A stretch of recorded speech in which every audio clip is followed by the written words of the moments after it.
Good morning, everyone. Welcome to Math Monday. I'm Miss Barnes, and this segment is for kindergarten through second grade. How's everyone doing this morning? I hope you had a great week.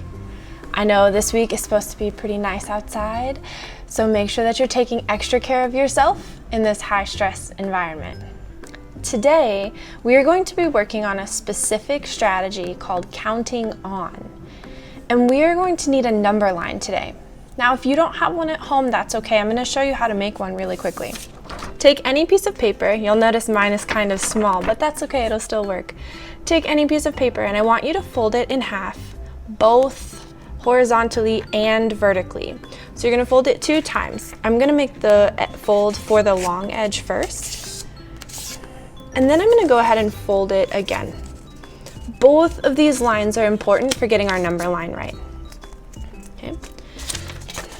And then what you'll do is you'll take a black marker and you'll just trace over the line that cuts the paper in half, the long edge. And then in the line on the middle, you're going to make 1 hash mark and mark that as 5. Okay. On the far end, we need a 0. On the left, put a 0. On the right, put a 10. And then in between 0 and 5, you need 1, 2, 3, and 4. And in between 5 and 10, you need 6, 7, 8, and 9. So take a moment now, finish getting your number line ready, and let's get ready to learn. Getting started. Is your number line ready?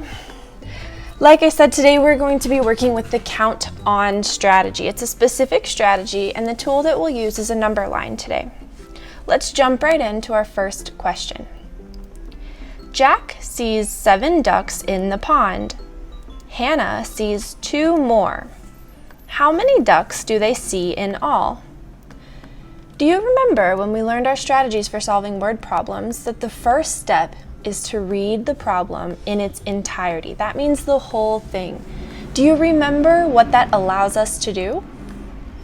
That's right. It gives us what's called context, and we're able to understand the story that the problem is trying to tell us. So here in this story, Jack and Hannah see ducks at a pond. Do you remember a time when we saw ducks at a pond? That's right, we went to Loose Park in August, maybe September. And we saw the ducks and we counted the ducks in the pond there. So let's talk about how to solve this problem. Jack sees 7 ducks in the pond. Hannah sees 2 more. How many ducks do they see in all? Now, when we're talking about using this specific strategy with a number line, we need to talk about a couple different things. First, we're always going to mark in the question where we will start and how many we will count on. So here I'm going to take my drawing tool and I'm going to highlight a couple different numbers, and I want you to tell me what we're going to do with them. So the first number that I would like to talk about is the number 7. Okay. Jack sees 7 ducks. Why is that an important number? Do you know? Well, let's talk about the other number. Hannah sees 2 more. One of these numbers is where we start, and one of these numbers is how many we need to count on in order to find our sum. So where do we start? With 7 or with 2? Let's start with 7. So on my number line, I'm going to put my finger on number 7. When I put my finger on number 7, you will see a green highlight pop up with number 7. So you find number 7 on your number line and put your finger on it. There is my number 7. Now, I'm going to take my pencil and I'm going to count on. When I count on using a number line, you're going to see a hump and an arrow pointing to the next number. That way I know which direction on the number line I'm counting, and how many humps is how many times I have to count on. So let's start at 7, and Jack saw 7 ducks. Well, how many did Hannah see? Hannah sees 2 more. So let's start at 7, and with your pencil or with your finger, I want you to count 1 to 8, and 1 more to 9. So this is 1, that is 1. So altogether, we counted 2 more. Now, what number did we land on? Take a minute and look. That's right, we landed on 9. So what do you think the sum of our question is? What is the answer to our problem? The question is, how many ducks do they see in all?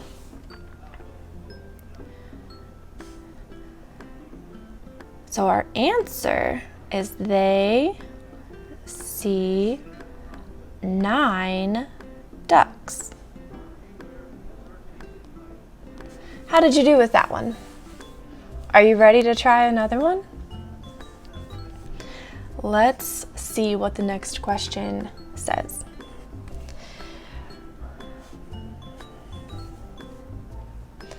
So here's the second question. Are you ready to try it out? Remember, step 1 is to read the whole question. Brandon is picking tomatoes from the garden.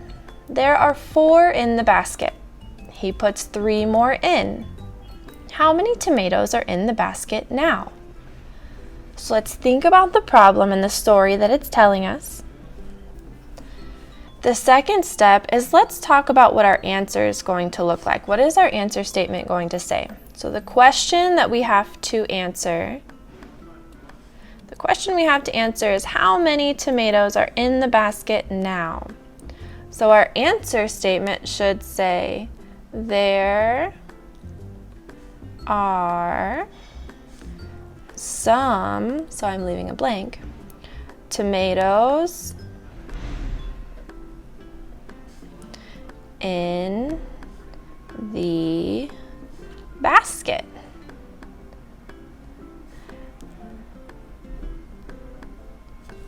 That is our answer statement. Now let's go back and read the question a second time and figure out where we need to start and how many we need to count on. Are you ready?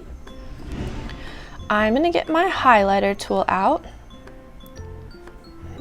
and we're going to stop when we get to the second sentence. So, are you ready to read with me?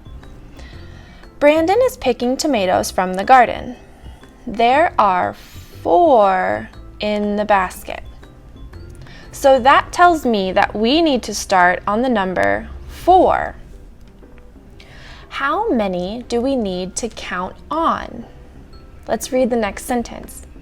The next sentence says, he puts 3 more in. So that tells me we need to count 3.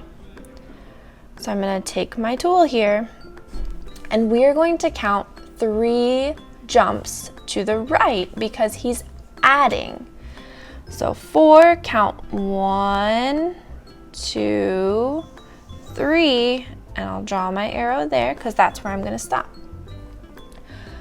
I'm going to put my finger on the answer to our question. I'd like you to do the same on your number line. Are you ready? My answer is 7. What's your answer? Did you also get 7? Great job. So when we go to fill in our answer, how many tomatoes are in the basket? If you said 7, you're correct. Are you ready to try one more? There's one last problem for you today.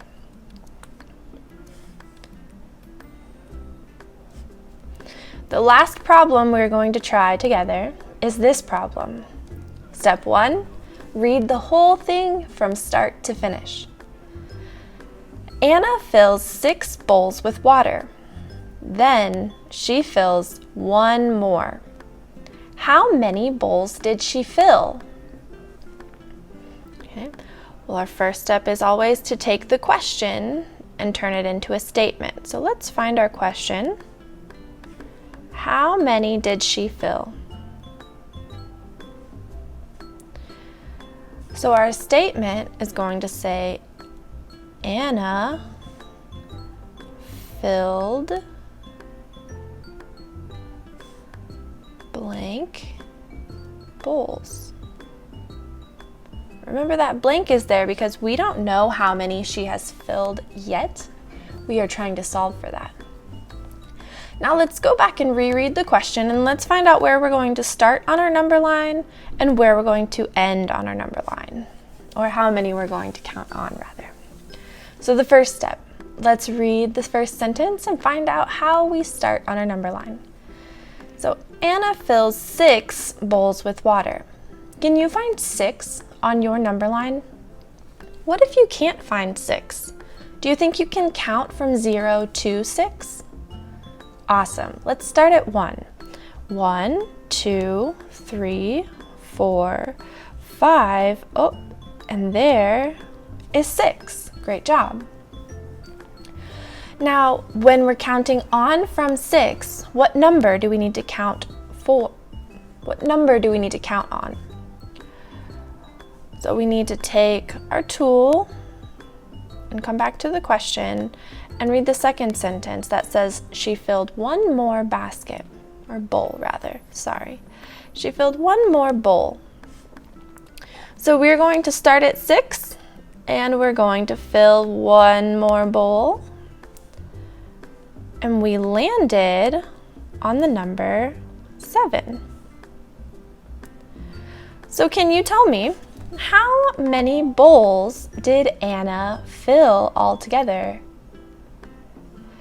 That's right, great job. Anna filled 7 bowls altogether. That does it for today, friends. You did a great job and you worked so hard. I can't wait to see you next week. It was my pleasure having you in class today. Remember, if you want to show me what you're doing every day in school, if you want to show me the answers to your questions, you can find me on Twitter at MissB_KCPS. We'll see you next week.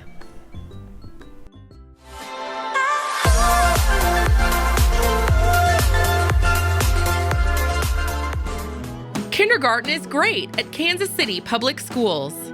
I know they have really good teachers. I know this is a great school. They teach them stuff that I thought my kids would never be able to know at the age of 5. Since deciding to send our kiddos to a neighborhood school, we've become even more of a part of our community. Now is the time to enroll your future kindergartner for the new school year. Visit enrollkc.org today.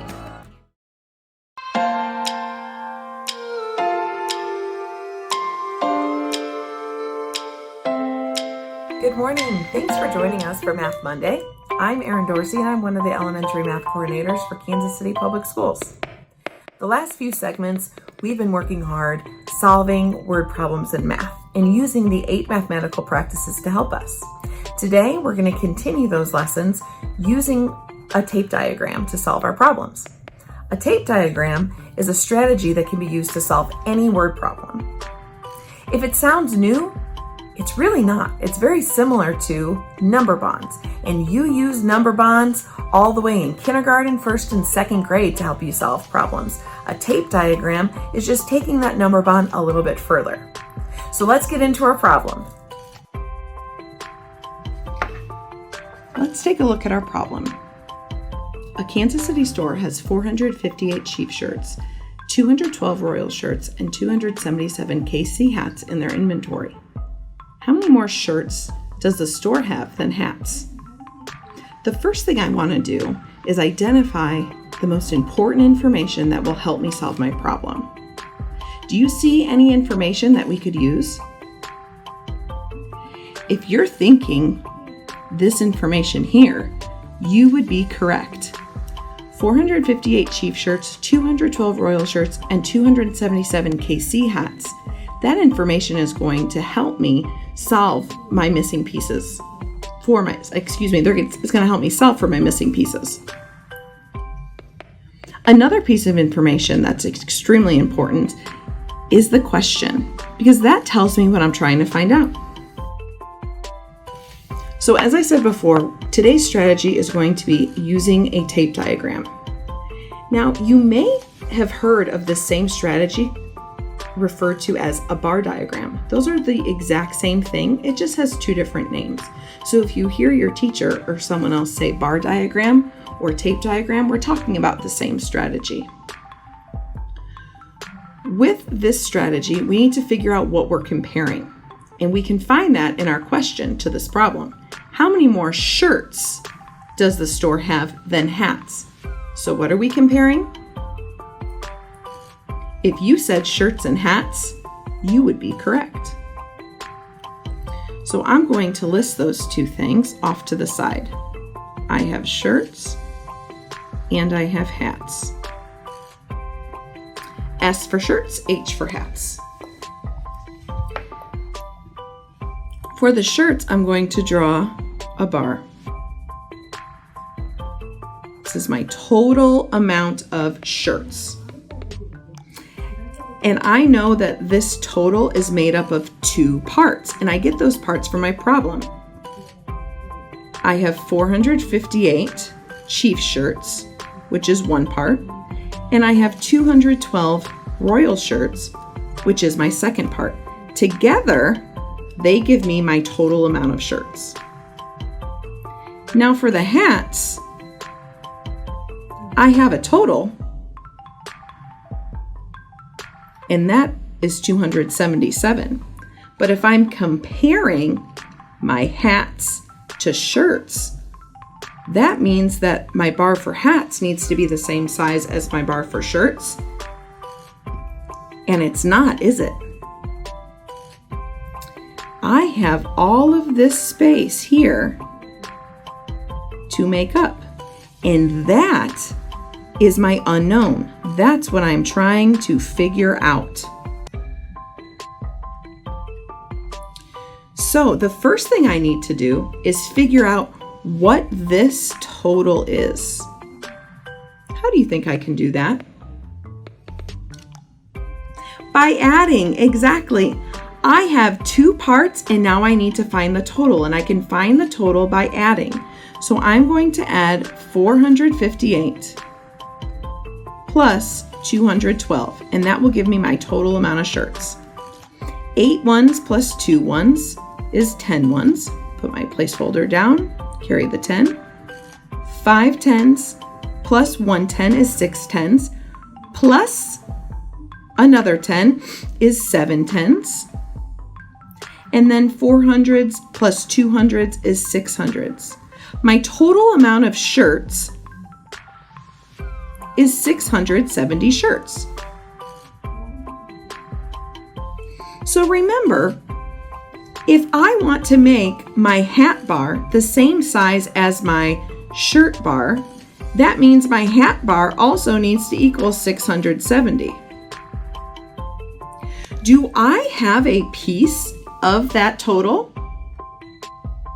Yes, I do. 277 is a piece of the total.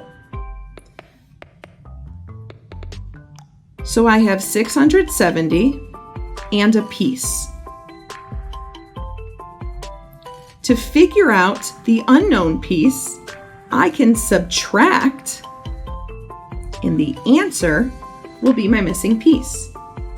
So I'm going to go ahead and do that. 0 ones minus 7 ones. Right now I don't have enough, so I'm going to have to break down a 10. That means this would be 6 tens. And I'm going to put the 10 here. 10 ones minus 7 ones is 3 ones. Now I have 6 tens minus 7 tens. I don't have enough right now, so I need to break down this 100. If I break down this 100, this becomes 500s.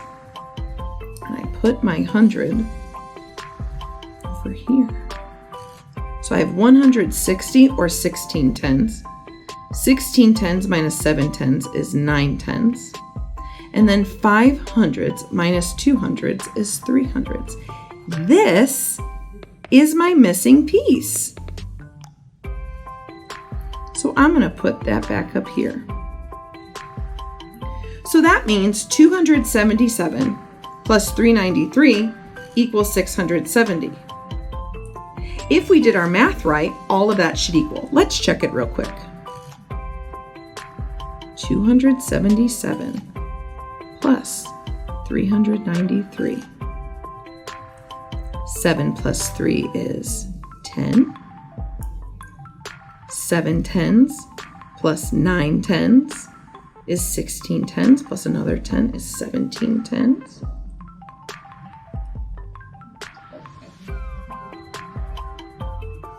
Carry. 2 hundredths plus 3 hundredths is 5 hundredths, plus another 100 is 6 hundredths. So 670. Yes, it does equal. We got it correct. So let's make sure we've answered our question. How many more shirts does the store have than hats? Okay, well, if the store has 670 total shirts and it only has 277 hats, this missing piece here is how many more shirts it has than hats, and that is 393.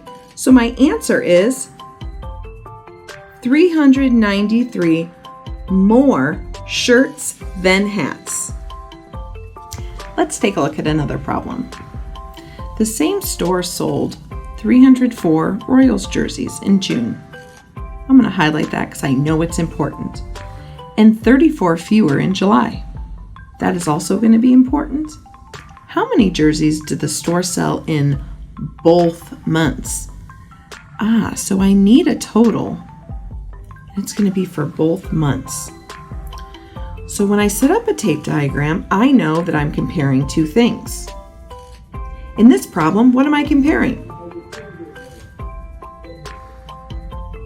If you said the months June and July, you would be correct. So I'm going to write those down here. June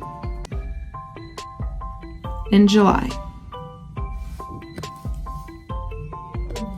In June, there were 304 jerseys sold.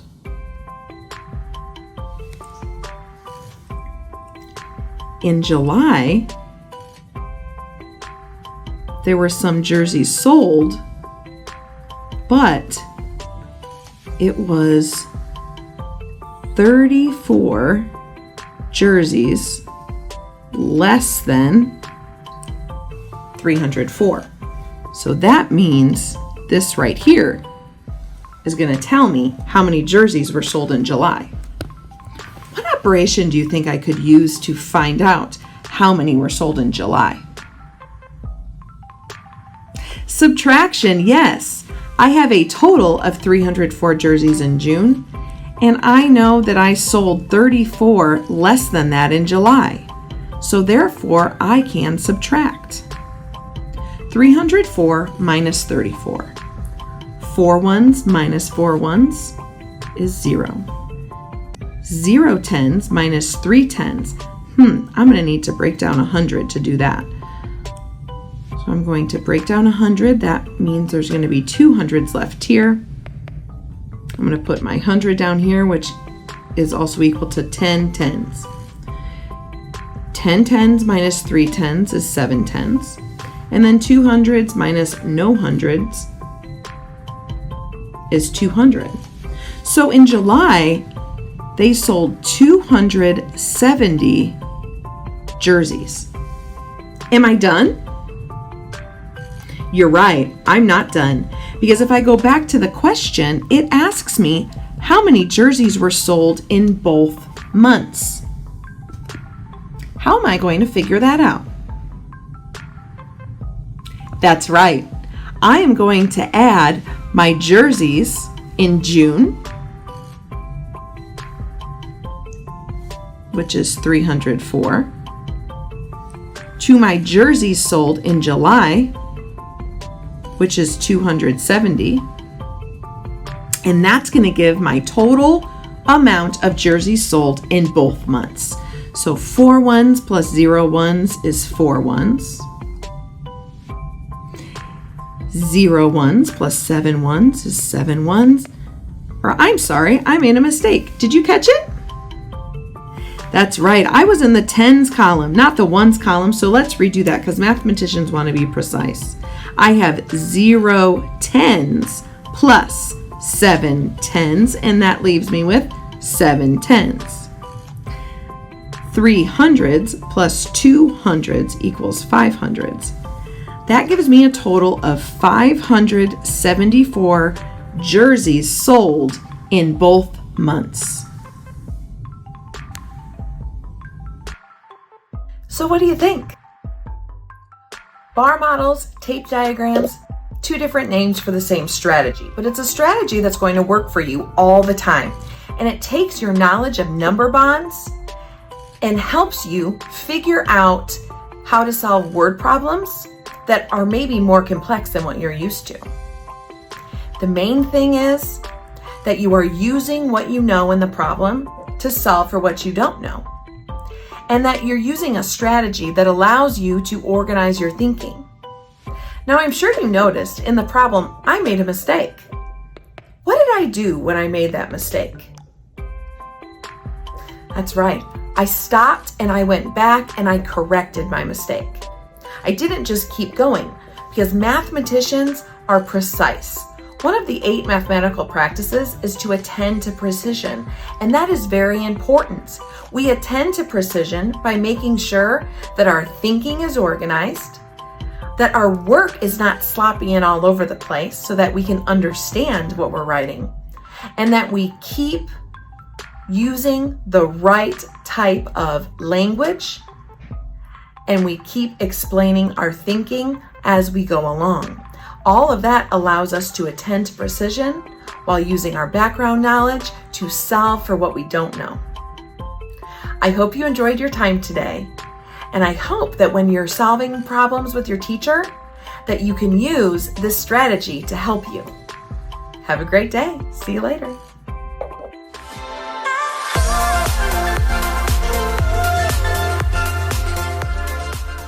I love Southeast because of the culture, the band program, and restorative justice.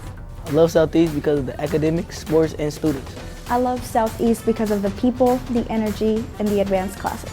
It's not alike. I love Southeast because the students here at Southeast are full of potential and they believe in achieving anything. We are Southeast. Southeast. We stand shoulder to shoulder.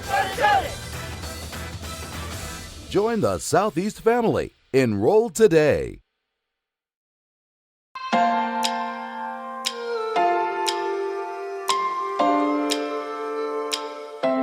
Hello, my name is Mary Jo Fender and this is Math for Middle School. Today we're going to be going over how to use laws of exponents to multiply monomials. What you'll need today is paper and pencil. Okay, take a quick second to get ready to learn. We're going to talk about laws of exponents, particularly the product of powers. And our goal for today's lesson is to use laws of exponents to multiply monomials. You might be asking yourself, okay, well, what is a monomial anyway? And a monomial is an algebraic expression consisting of one term. And I have 4 different types of monomials. They can be as simple as x or 49, or you can have the variable term 3x. You can also have 4x cubed or 4x to the 3rd power. These are all single term expressions.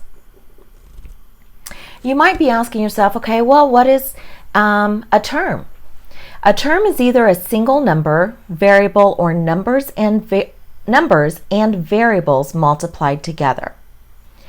Terms are separated by addition or subtraction signs, or sometimes by addition. Now I have an equation here, 7x minus 4 equals 17. I've drawn red boxes around each of the terms to show you. Notice the part on the left, that expression, the terms are separated by a subtraction sign. So let's take a quick moment and complete a T-chart. to see if we can classify monomials. So draw your T-chart quickly. On the left-hand side, write the term monomial. On the right-hand side, write your term non-monomial. We have 6 expressions to sort. I'll read them to you and put them in the category that you think they belong. The first is X. The second term or expression is X minus Y. 3x to the 5th power. 7x y squared. 15 y plus 2. Okay, hope you have those all sorted. Let's go over them very quickly. So the variable x is a monomial. It's a single term. There's no addition or subtraction involved. The second one, x minus y, is not a monomial. Remember, monomial means expression with one term. Well, x minus y has 2 terms. It's the 2 terms x and y are separated by a subtraction sign. The third, 3x to the 5th, is a monomial. It's a single term, no addition or subtraction to separate the terms. 7xy to the 2nd power. That is also a monomial. The number 15 is a single term, so that is a monomial. And y plus 2 is 2 terms. The y and the 2 are separated with an addition sign. I hope you got those right. If you did, pat yourself on the back. Nice job. So let's continue. Product of powers property. Well, we talked about powers the last couple of times, and we know a power is created using a base and an exponent. The term product means to multiply. So what if we are multiplying 2 powers together? So the term or the phrase simplify just means to write in the fewest number of letters or the fewest number of terms. So if we remember that 4 to the 2nd power is really 4 times 4, and our second power is 4 to the 3rd power. Remember, when we extend that out, that's going to be 4 times 4 times 4. Now we have repeated multiplication all the way through. So if we count up those 4s quickly, we notice that we have 5 of them. So we're going to put our base of 4 back. Because we're multiplying 5 4s, we're going to put the 4 to the 5th power. So we can say 4 squared times 4 cubed is equal to 4 to the 5th power. Have you noticed a shortcut? There is one. And let's do one more and see if you see it, because this is the background for the product of a powers property. So our example here is 3 to the 4th power times 3 to the 3rd power. So if we extend 3 to the 4th power out, remember that's 3 times 3 times 3 times 3. And if we extend 3 to the 3rd power out, we're saying 3 times 3 times 3. Now we're multiplying all of these together, so I'm going to put parentheses so you can see which set of expanded notation goes with which power. Because we're using repeated multiplication, we can write this, we can count the 3's up. Notice there are 7, counting left to right. So that's going to represent my exponent, and my base is going to remain the same, 3. So we can say 3 to the 4th power times 3 to the 3rd power is actually 3 to the 7th power. Did you see the shortcut yet? Or why product of powers works?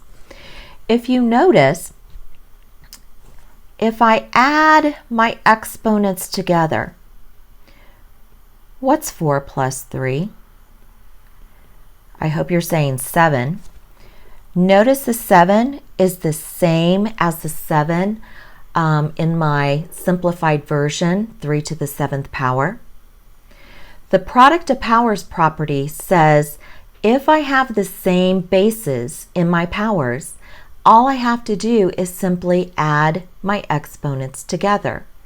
And we can verify that by actually looking at our expanded form for proof. Let's try another one. This time I'm going to give you a couple seconds head start. So we're going to continue to use product of powers property, and I want you to simplify 5 to the 4th times 5. Do you see an issue? You might be saying, well, there's no power or exponent on the second 5. Well, there is one. It's implied, and it's an implied 1. So you can still use our shortcut or our powers property by recognizing that that invisible 1 is there. So remember our product of powers property says all we have to do is keep the base and add our exponents. I hope you added 4 plus 1. That equals 5. So our simplification of our expression is 5 to the 5th power. It's not as hard as it seems once you get the trick. One more time, give you a couple seconds head start. Simplify x to the 4th times x to the 2nd. Good job. You added 4 plus 2. 4 plus 2 is 6. So the simplification of our expression is x to the 6th power. Let's try it one more time, but this time let's add coefficients. Coefficients are the multipliers in front of the variables. Now there's a trick to this. We have to multiply our coefficients together, and then we have to multiply our powers together. So the way this would look is I would multiply my 3 times 2, and then I'm going to multiply my x to the 2nd power times x to the 5th. Now I know -3 times 2 is -6. I now know using my exponents property that I can say x to the 2nd power plus 5, thank you, is x to the 7th. All I have to do is put my coefficient and my power back together, so that would be -6x to the 7th, to have my simplification of my expression. One more time, very quickly. Give you a couple seconds head start. Okay, good job. Take your coefficients. 2 times 4, yep, that's 8. Multiply your powers. Now remember, the x in the 2x doesn't have an exponent, so there's an imaginary 1 there. So we're going to say x to the 1st times x to the 5th. Okay, so we're going to say x to the 1st. Oh, let me erase that and try that again. So I'm going to say x in parentheses, or in my exponent, 1 plus 5. That's going to equal x to the 6th. Take and put my terms together. That's 8x to the 6th power. That's my answer. Now it's your turn to practice. I have 3 practice problems for you, each of them involving the product of powers property. Simplify, that means to write in the smallest amount of terms. Make sure that you're writing as powers and using exponents. I'll read the problems to you so you can write them down. 6 to the 5th power times 6 to the 9th. 12 to the 3rd times 12 to the 4th. 4x cubed times 5x to the 5th power. Good luck. Keep practicing. That concludes our lesson for today. Let's have a quick review.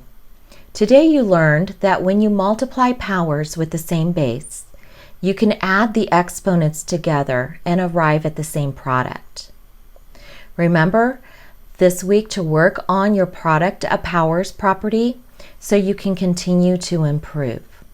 It's been my pleasure to have you in class today. I'm Mary Jo Fender. See you next week.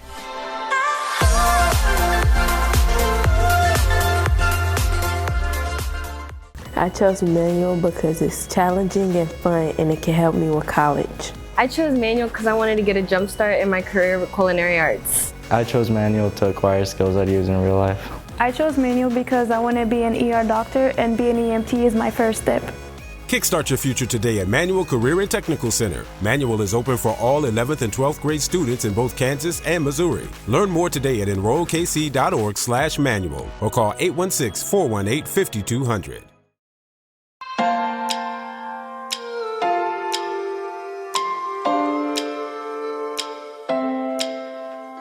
Hello, my name is Marcelina Lirius and welcome to Math Monday. Today we're going to review a lesson in Algebra 1, and our students in Algebra 2 would find this very useful. You will need some supplies, and I'll give you a few seconds to get your pen and your notebook. And when you're ready, let's get started. At the end of this lesson, you should be able to find and interpret key features or key characteristics of functions using graphs. Let's start with the vocabulary words. These words are the key features of functions. I want you to write this on your notebook and choose 3 words. Then describe in your own words or give your own definition. You can draw a picture or any representation that you can associate with the word. Okay, let's start with the first word, domain. And let's see how close your definitions are to these mathematical definitions. So for domain, we're referring to the set of all possible values for x. All possible values for x, or also known as input values. So if we are given a graph, to find the domain, we look at these points here, okay? What are the possible x values? If we extend this graph in both directions, what are those x values? Okay, what are those x values?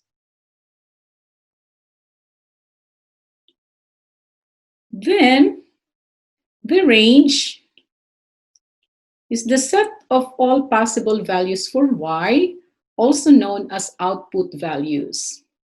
Okay, if we extend this line in both directions and look for the values for y, okay, for these points here, what are the values for y? Okay, then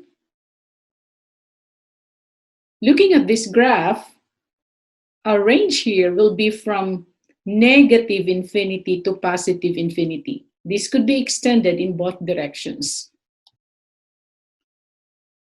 In the second graph, okay, if we look at the domain, what are the x values? What are the x values? If we extend this in both directions, what are those x values? Okay?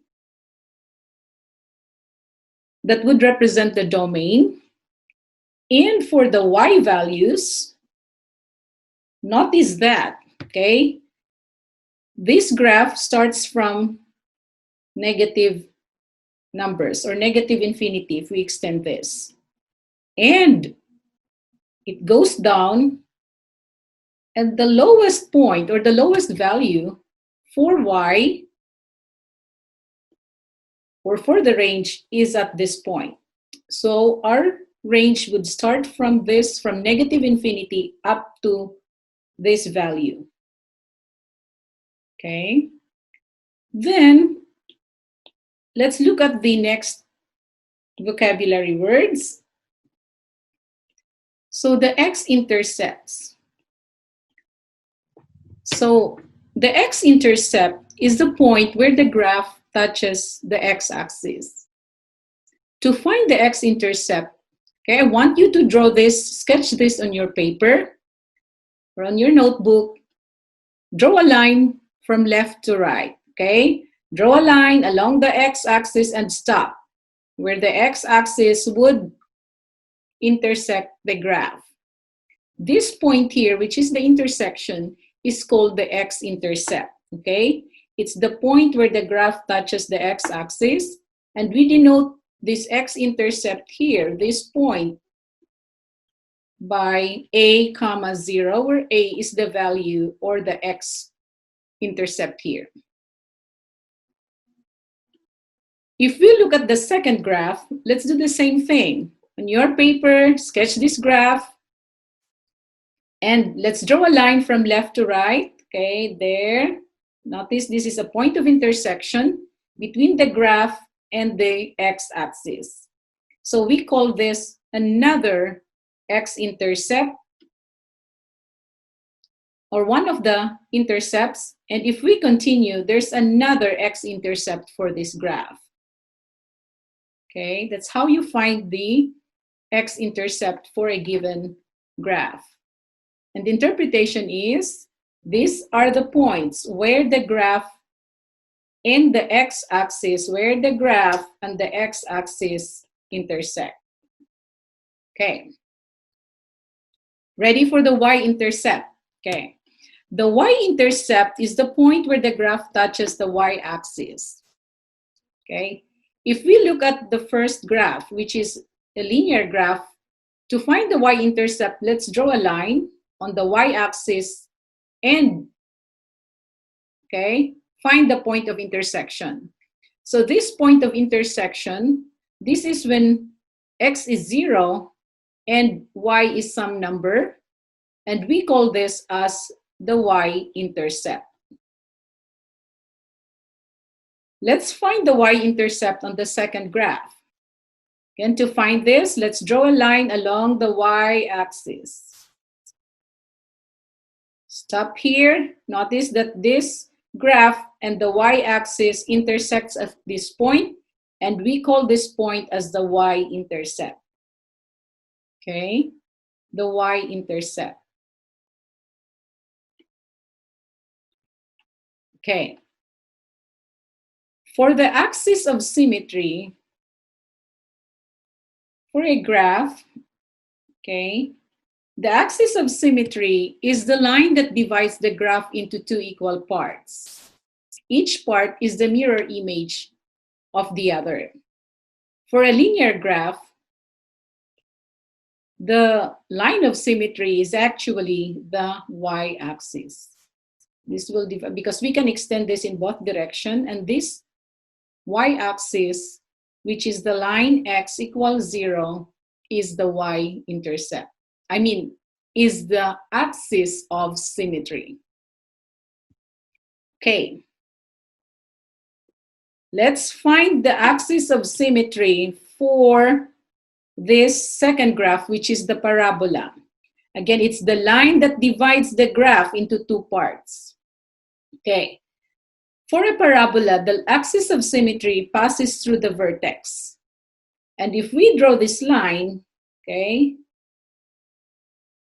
this line will divide this graph into two equal parts. Notice that the right side is a mirror image of the left side. So the axis of symmetry is the line x is equal to some number a. Okay. And for some graphs, you might have a maximum or a minimum value. In this case, for our parabola, okay, the maximum value here, Okay, if we extend this, this will be, we don't have a maximum value here, but we do have, okay, the smallest value for y, which we call the minimum. Okay, the minimum, notice this is the y-axis, and the lowest point on the graph, this point here, y equals some number, which we call b, is the the minimum. Okay. I'll give you a few seconds to take down notes and also create a mental picture of these words with the illustration on the graph.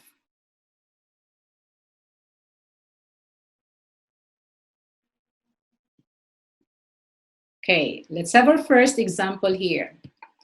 Find and interpret the key features of the graph. This graph is a parabola, which is a graph of a quadratic function. So the parabola faces downward. Then let's look at the domain. Okay, sketch this on your notebook. And to find the domain, I want you to stretch your arms here from left to right. Okay, how far do you think would this graph extend? So what are the possible values? So you're looking from left to right. So in this case, this parabola will actually, the domain will actually be from negative infinity to positive infinity. This could be extended in this direction here. Okay, however, the range, notice that if we look at the range, these are the y values. So we're looking at this y value here, y values, y values. But notice that we have our y value would end at this point here. So our range will be from, if we count here, this is 1, 2. So this will also be, okay, if we find the point here, this will be the point, okay, this is 1, this will be 1, -1 here. So this is the maximum value for y, or the maximum value for our range. So our range will just be from negative infinity up to 2. Or in interval notation, we could write this as y is less than or equal to 2. Follow? Domain are the set of possible values for x. Range are the possible values for y. Now let's find the x-intercepts. Sketch this again on your graph, on your notebook. Okay, to find the x-intercepts, let's draw a line along the x-axis. Okay, this is our line here, and let's stop at the point of intersection. So this point here is called an x-intercept, and we can find the coordinates of this point, which is, so this is 1, 1, 0. So the x-intercepts, you have 1, 0. And if we continue, let's draw and do this also in your notebook. I'll stop here. This is another point of intersection of the graph of the parabola and the x-axis. So this is another x-intercept, and if we find the coordinates, this is the point 3 and 0. Okay, so we have two x-intercepts here, 1, 0, and the point 3, 0. Okay, let's find the y-intercept. In your notebook, I want you to draw, okay, a line along the y-axis, okay? Along the y-axis, and stop where the graph and the line would intersect, okay? So this is the point, okay? This is the y-intercept here. This is the point of intersection between the y-axis and the graph. And let's find the coordinates of this point. So this is 0, this is -1, -2. So this is at the point -3 for y. So therefore, our y-intercept is 0, -3. Our interpretation again for the y-intercept is, it's the point where the graph touches the y-axis. Okay, Then let's find the axis of symmetry. To find the axis of symmetry, we're going to find the line that divides the graph into two equal parts. Each part is a mirror image of the other. Okay, this is the line which we call the axis of symmetry, which passes through the point x equals 2. So our axis of symmetry, the equation of the axis of symmetry is x equals 2. Okay, x equals 2. It passes through that point, x equals 2.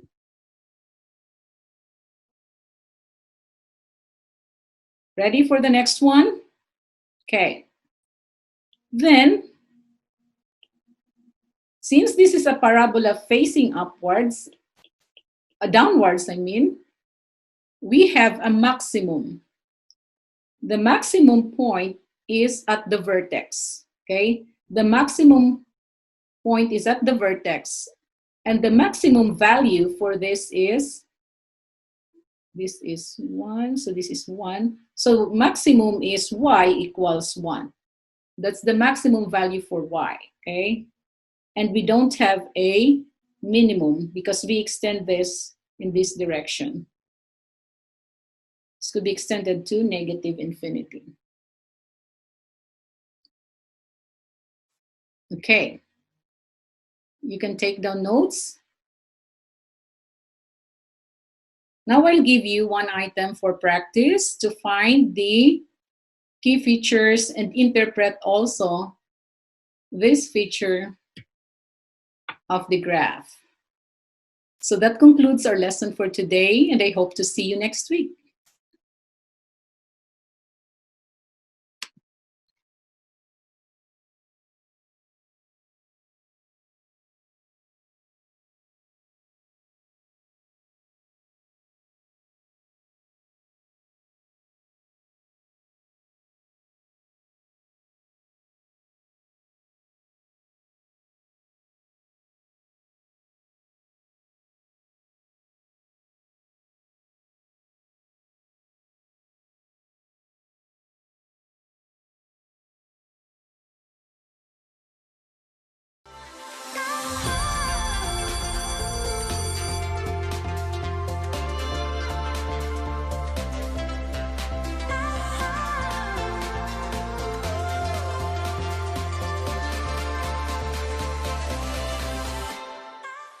The desire to create lives within each of us. From Grammy-winning producers and musicians, to NBA stars, to Navy admirals and Medal of Honor recipients, to internationally renowned artists, and beloved local muralists, Paseo graduates have been creating their own success, their own history, their own legacy since 1926. Now it's your time. Create your future at Paseo Academy of Fine and Performing Arts. Learn more at enrollkc.org/Paseo.